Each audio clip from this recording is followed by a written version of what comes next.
இன்னைக்கு இந்த சர்க்கஸ் கும்பல் ஆட்சிக்கு வந்த பிறகு மற்ற அணிகளுடைய பணிகளை விட, மற்ற அணிகளுடைய தேவை விட இன்னைக்கு வழக்கறிஞருடைய பணி மிக மிக அவசியமாக முக்கியமானதாக கருதப்படுகிறது. கடந்த 100 நாட்கள்ல யாரு ரொம்ப பிஸியா இருக்காங்கன்னு பாத்தீங்கன்னா வழக்கறிஞர்கள். நீங்க தான் ரொம்ப ரொம்ப பிஸியா இருக்கீங்க. ஏன் பிஸியா இருக்கீங்கன்னு உங்க அத்தனை பேருக்கும் தெரியும். நின்னா கைது, நடந்தா கைது, பேசினா கைது, சோசியல் மீடியால ஒரு போஸ்ட் போட்டா கைது அப்படின்னு ஒரு மோசமான பாசிச அரசாக இன்றைக்கு இந்த அரசாங்கம் செயல்பட்டு வருகிறது. அந்த அளவுக்கு இந்த அரசுக்கு இன்செக்யூரிட்டி ரொம்ப அதிகம். இன்னைக்கு தூங்கி எந்திரிச்சா யாரை கைது பண்ணலான்னு கிட்டத்தட்ட டைம் டேபிள் போட்டு ஷெட்யூல் போட்டு இன்னைக்கு இந்த அரசு கைது நடவடிக்கைகளை எடுத்து வருது. 2 வாரத்துக்கு முன்பு 2ஆம் தேதி என்ன நடந்ததுன்னு நீங்களாம் மறந்துருக்க மாட்டீங்க. இந்த அரசு என்னையும் கைது செய்ய முயற்சி பண்ணாங்க. எதற்காக கைது?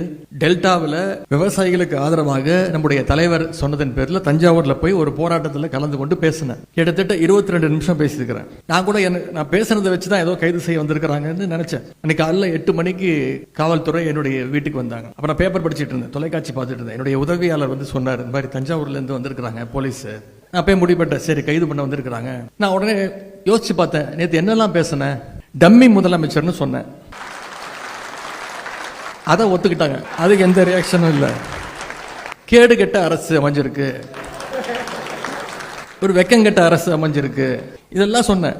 இதற்கெல்லாம் எந்த ரியாக்ஷனும் இல்லை. இதுக்கு தான் கைது பண்ண வந்திருக்காங்கன்னு நான் நினைச்சிட்டு இருக்கேன். என்ன சொன்னேன், இது என்ன அப்படி பேசிட்டேன்? டம்மி முதலமைச்சர், வெக்கங்கெட்ட அரசு, கேடு கெட்ட அரசு, எதற்கும் துப்பு இல்லை, தைரியம் இல்லை, விவசாயிகளை இப்படி நடு ரோட்டில் விட்டுட்டீங்க. வேற எதுவுமே நான் சொல்லலை. காவேரியில் தண்ணி வரணும்னு சொன்னேன். இது எனக்கு தோணவே இல்லை. நானே வெளியில் போய் காவல்துறை அதிகாரிகள் இருந்தாங்க, வீட்டுக்குள்ளேயே வந்துட்டாங்க. எதுக்கு வந்திருக்கீங்கன்னு கேட்டேன். ஐயா, நேற்று நீங்கள் தஞ்சாவூரில் பேசியிருக்கீங்க. ஆமாம் பேசுனேன். அதுக்கு என்னன்னா அது விஷயமா கைது பண்ண வந்திருக்கோம். காலைல 8:15 இருக்கும்.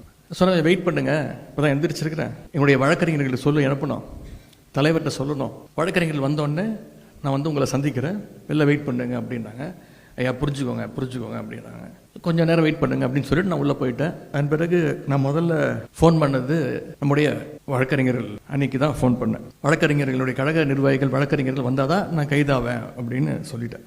அதே மாதிரி உடனே நம்முடைய வழக்கறிஞர்கள்லாம் ஒரு 9:30 மணி 9:45 மணிக்கெல்லாம் வந்துட்டாங்க. தலைவர் அவர்கள் எனக்கு ஃபோன் பண்ணி, கைதாகாத 10:30 மணி வரைக்கும் வெயிட் பண்ண வையே, கொஞ்சம் நேரம் அவங்ககிட்ட பேசு, கொஞ்ச நேரம் உட்கார வையே அப்படி நான் சொன்னேன். நான் வழக்கறிஞர்லாம் வந்துட்டாங்க, இது கைது பண்ணுறதுக்கு ஒன்றுமே கிடையாது, நான் அப்படி ஒன்றும் பேசலை, என்ன நடக்குதோ பார்த்துக்கலாம் அப்படின்னு. தலைவர் சொல்லிட்டாங்க, இவர் என்ஆர் இளங்கோன்னு திரு வில்சன் அவர்களும் வருவாங்க, அவங்ககிட்ட பேசிட்டு அதன் பிறகு என்ன முடிவுனாலும் எடுத்துக்கோ அப்படின்னா, நான் இதற்கெல்லாம் பயப்பட போகிறதில்ல, கைது பண்ணட்டும் அப்படின்னு நான் சொல்லிட்டேன். மின்னல் வேகத்தில் சென்னை உயர்நீதிமன்றத்தில் நம்முடைய வழக்கறிஞர்கள் அந்த சட்ட போராட்டத்தை நீங்கள் உடனடியாக ஆரம்பிச்சிங்க.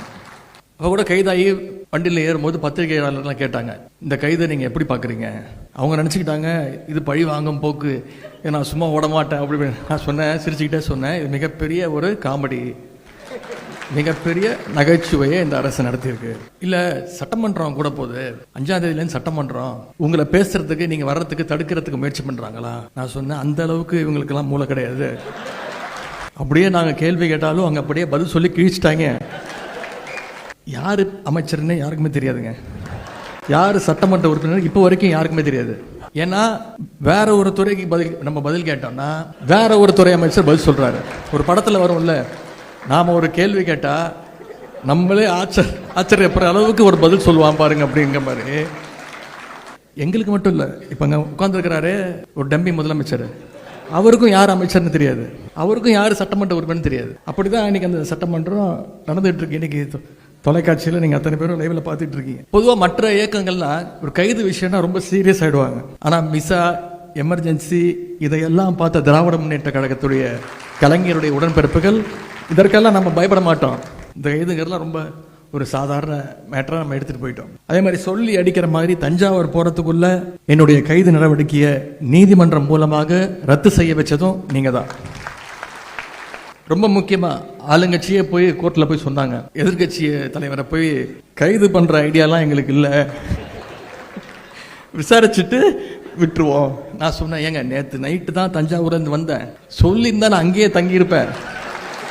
இப்படி மக்களுடைய வரி பணத்துல எனக்கு 2 மீட்டிங் வேற இருக்கு இன்னைக்கு, அதையும் எடுத்துட்டீங்க. போகும்போது நானு சேகர் பாபு அவர்கள், திரு சரவணன் ஒரு ஜாலியா ட்ரிப்பு போற மாதிரி தான் போனோம்.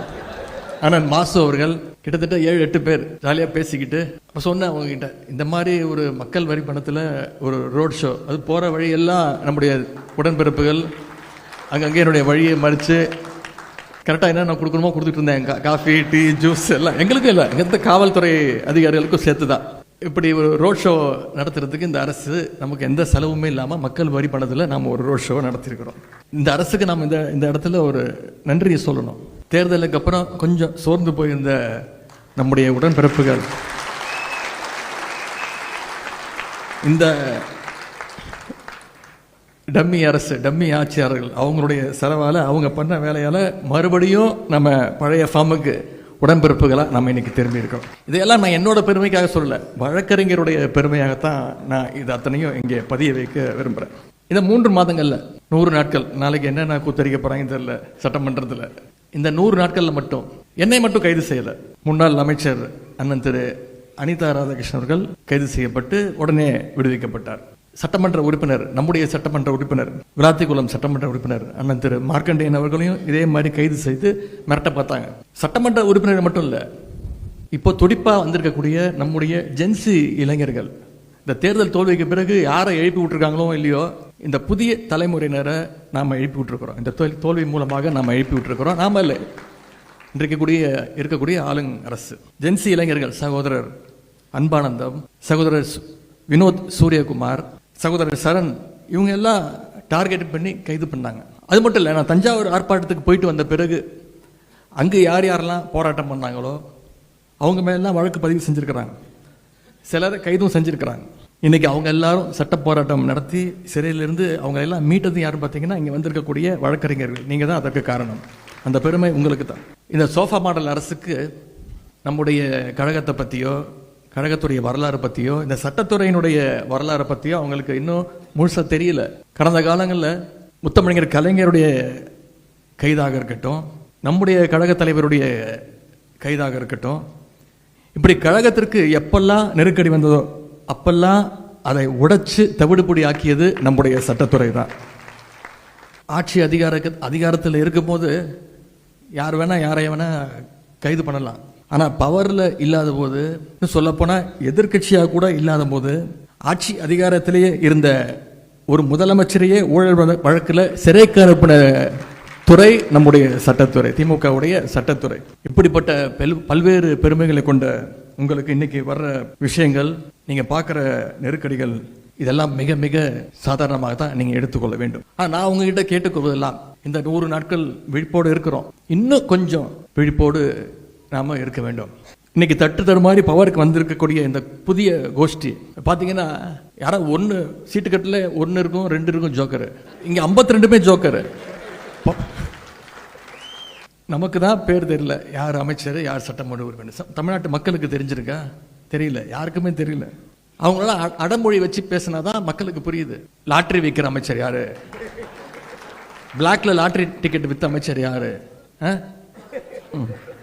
திருட்டு விசிடி வித்த அமைச்சர் யாரு, உருட்டுக்கட்ட அமைச்சர் யாரு,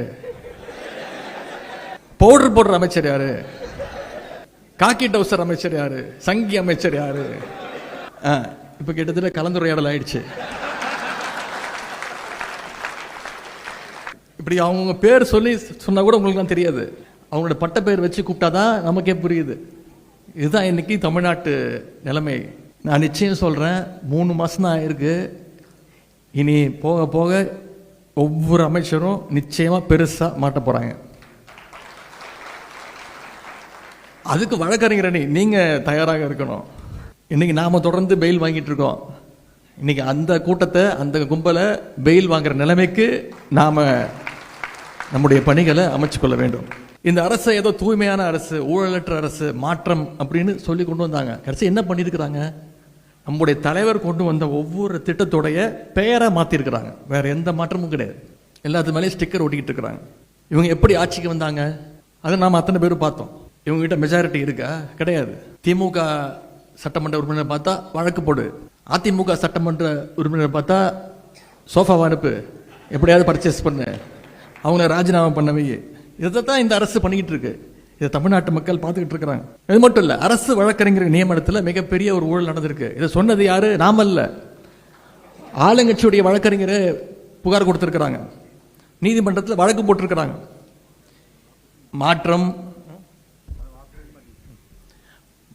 மாற்றம் தூய்மைன்னு இன்னைக்கு இதையே உருட்டிட்டு வந்தாங்க. ஆனால் இன்னைக்கு கல்லா கட்ட ஆரம்பிச்சிட்டாங்க. வெகு விரைவில் மாட்ட போகிறது உறுதி. அதற்கு நீங்கள் தயாராக இருக்கணும். இதையெல்லாம் ஆதாரத்தோடு நாம் வெளியில் கொண்டு வரணும்.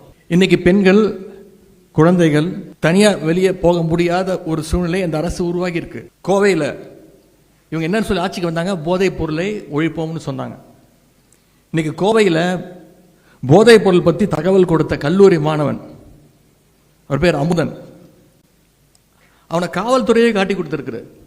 காவல்துறை கூப்பிட்டு கேட்டிருக்கு, இந்த பையன் எல்லாத்தையும் சொல்லியிருக்கிறான், யார் போதைப் பொருள் விற்கிறாங்க, யார் மூலயமா சப்ளை நடக்குன்னு சொல்லியிருக்கிறாங்க. காவல்துறை யாரை பற்றி சொன்னாங்களோ, அந்த பையன் யாரை பற்றி சொன்னானோ அவங்கள கூப்பிட்டு விஷயத்தை சொல்லிட்டாங்க. இந்த சட்டமன்றத்தில் பேச ஆரம்பித்தோடனே கல்வித்துறை அமைச்சர் பேச சொல்கிறார், கோஷ்டி பூசல், 10 பேருக்கும் தகராறு நடந்தால் அதுக்கு பேர் கோஷ்டி பூசல். 10 பேர் சேர்ந்து ஒரு பையனை அடித்தா அதுக்கு பேர் கொலை, அதுக்கு பேர் கோஷ்டி பூசலா? 10 பேரில் 20 பேர் கொண்ட ஒரு கும்பல் அந்த பையனை அடிச்சு கொண்டு இருக்கிறாங்க. இன்னைக்கு அந்த உயிரிழந்த அந்த பையனோட அம்மா யார் மேல் நம்பிக்கை வச்சிருக்கிறாங்க? திராவிட முன்னேற்ற கழகத்தின் மேல, நம்முடைய தலைவர் மேல் நம்பிக்கை வச்சு இதை திராவிட முன்னேற்ற கழகம் இதை நீதி வாங்கி கொடுக்கணும், என்னுடைய பையனுடைய மரணத்திற்கு திமுக நம்முடைய தலைவர் நீதி வாங்கி கொடுக்கணும்னு அந்த அம்மா பேசிட்டு இருக்கிறாங்க. அமுதன் மரணத்துக்கு நீதி கிடைக்க நிச்சயம் திராவிட முன்னேற்ற கழகம் கண்டிப்பாக துணை நிற்கும். சட்டமன்றத்தில் நாங்கள் பார்த்துக்கிறோம், நீதிமன்றத்தில் நீங்க பார்த்துக்கோங்க. வழக்கறிஞர் அணியினுடைய பங்களிப்பு மிக மிக முக்கியம். உங்க பகுதியில் நம்முடைய கழகத்தை சேர்ந்த யார் மேலேயாவது இந்த அரசு பொய் கேஸ் போட்டாச்சுன்னா அவங்களுக்கு நீங்க உறுதுணையாக இருக்க வேண்டும்னு நான் உங்களை கேட்டுக்கிறேன். குறிப்பா ஜென்சி இளைஞர்கள், இந்த ஜென்சி இளைஞர்களை பார்த்து இந்த அரசு பயப்படுது. அதனாலதான் அவங்கள குறி வச்சு தூக்குறாங்க. நான் இன்றைக்கு கடந்த 100 நாட்களாகவே பொதுமக்கள், நம்முடைய கழக தோழர்கள், நிர்வாகிகள், ஒவ்வொரு அணியை சேர்ந்தவர்கள் தொடர்ச்சியாக ஒவ்வொரு நாளும் குறைந்தது 300 பேர் சந்திக்கிறேன். காலையாக இருந்தாலும் சரி, மாலையாக இருந்தாலும் சரி. அது அதிகமாக வர்றது பார்த்தீங்கன்னா அந்த ஜென்சி கூட்டம், ஜென்சி இளைஞர்கள் அதிகமாக வராங்க. ஜென்சி இளைஞர்கள் எத்தனை பேர் வராங்களோ அதே மாதிரி அடுத்த நாள் இந்த ஜென்சி இளைஞர்களை உள்ளே தள்ளிட்டாங்க, பொய் கேஸ் போட்டாங்க, நாங்கள் தான் அவங்கள இப்போ காப்பாற்றி கூட்டு வந்திருக்கோம்னு வழக்கறிஞர் அணியும் கூட கூட்டிகிட்டு வராங்க. அதை பார்க்கும்போது மிக மகிழ்ச்சியாக இருக்கிறது. அவங்களுக்கு நம்ம முழுசாக சப்போர்ட் பண்ணணும். ஜென்சி இளைஞர்கள் இன்னைக்கு கொள்கை பேச ஆரம்பிச்சிருக்கிறாங்க. அதுதான் இன்னைக்கு இந்த ஆட்சியாளர்களை பயமுத்திட்டு இருக்கு. இந்த ஜென்சி உடன்பிறப்புகள் வயசுல சின்னவங்க, அவங்கள கைது பண்ணா அவங்களும் அவங்க குடும்பமும் பயந்துருவாங்கன்னு இந்த ஆட்சியாளர்கள் கருதுறாங்க. எனவே அவங்களுக்கு நாம உறுதுணையாக இருக்க வேண்டும். களத்திலையும் சமூக வலைதளத்திலையும் கழகத்திற்கு ஆதரவாக பேசுகிற ஜென்சி இளைஞர்களுக்கான பாதுகாப்பு அரணாக நம்முடைய கழக வழக்கறிஞர் அணி செயல்பட வேண்டும்னு நான் உங்களை எல்லாம் தாழ்மையோடு கேட்டுக்கிறேன். நிறைய இளம் வழக்கறிஞர்கள் என்னை சந்திக்க வராங்க, கழகத்து மேலே மிகுந்த ஆர்வத்தோடு வராங்க. கலைஞருடைய சாதனைகள், நம்முடைய தலைவர் செஞ்ச திட்டங்கள்லாம் கேள்விப்பட்டு இப்போ தான் வராங்க. அவங்கள எல்லாம் கண்டறிஞ்சு அவங்களுக்கான ஸ்பேஸை கொடுத்து அவங்கள ஊக்கப்படுத்தி நாம் அரவணைச்சு நீங்கள் எல்லாம் போகணும்னு நான் உங்களை எல்லாம் கேட்டுக்கிறேன். அவங்களையெல்லாம் வழக்கறிஞர் அணியில் சேருங்க, கழகத்தில் உறுப்பினராக சேருங்க, பொறுப்பு கொடுங்க, அவங்கள தட்டி வேலை வாங்குங்க, அவங்கள கைட் பண்ணுங்க. அது இன்னைக்கு மட்டும் இல்லை, எதிர்காலத்துக்கும் நம்முடைய கழகத்திற்கும் மிகப்பெரிய ஒரு வலிமையாக நிச்சயம் அது மாறும்.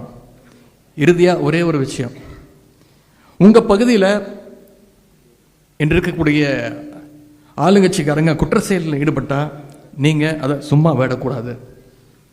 நீதிமன்றம் மூலமாக அவங்களுக்கும் தண்டனை வாங்கி தர வரைக்கும் அந்த வழக்கை நீங்கள் தொடர்ந்து ஃபாலோ செய்ய வேண்டும் நான் கேட்டுக்கொள்கின்றேன். இங்கே அண்ணன் என்ஆர் இளங்கோவன் அவர்கள் உங்களுக்கு கிட்டத்தட்ட ஒரு வகுப்பு எடுத்திருக்கிறார், என்னென்ன செய்யணும், அடுத்த பிளான் ஆஃப் ஆக்ஷன் என்ன அப்படிங்கிறத சிறப்பான முறையில் சொல்லியிருக்கிறார். அதை நீங்கள் ஃபாலோ செய்ய வேண்டும். அதிகாரம் இருக்கின்ற திமிரில் ஆளுங்கட்சிக்காரங்க மக்களுக்கு இன்னைக்கு மிகப்பெரிய ஒரு அச்சுறுத்தலாக மாறி இருக்கிறாங்க. மக்களுக்கு ஒரு பாதுகாப்பு அரணாக நம்முடைய திமுக வழக்கறிஞர் சட்டத்துறை நிச்சயமாக செயல்பட வேண்டும்.